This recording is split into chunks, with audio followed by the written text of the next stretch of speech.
Des traces du vol sont encore visibles au cimetière Saint-Michel. Il y avait 3 statues au pied de cette croix. 2 d'entre elles ont été volées dans la nuit de dimanche à lundi. Des statues de plus de 200 livres. C'est sûr que la personne n'était pas toute seule. Parce que avec le poids ou quoi que ce soit de chaque statue, la personne n'était pas seule. Les vis qui retenaient les imposantes statues de 4 pieds auraient été scindées à l'aide d'une meuleuse. Les statues qui proviennent de France auraient été attachées et tirées par un véhicule. Martin Bédard, qui a la responsabilité du cimetière, n'en revient pas. C'est sûr que c'est pas du bronze. Eux, les voleurs pensaient que c'était du bronze, mais c'est pas du bronze. C'est de la fonte. Mais la fonte, elle se vend à 10 cents le livre.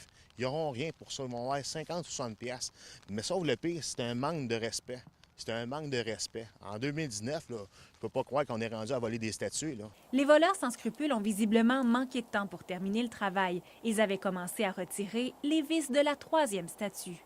Ces statues ont de grande symbolique pour le cimetière Saint-Michel. Elles ont été installées ici la même année que la construction du mausolée des évêques, dans les années 1960.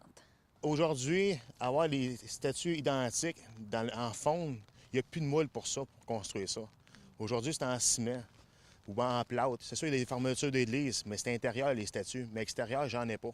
La police de Trois-Rivières a ouvert une enquête. Des techniciens en identité judiciaire se sont rendus sur les lieux. Martin Bédard lance maintenant un appel aux ferrailleurs et leur demande d'ouvrir l'œil. Pour nous, c'est important. C'est pas seulement de 30 ou 40 $, mais c'est un patrimoine. Saint-Antoine, qui est invoqué pour retrouver les objets perdus, sera possiblement au cœur de plusieurs prières. Charelle Traversy, TVA Nouvelles, Trois-Rivières.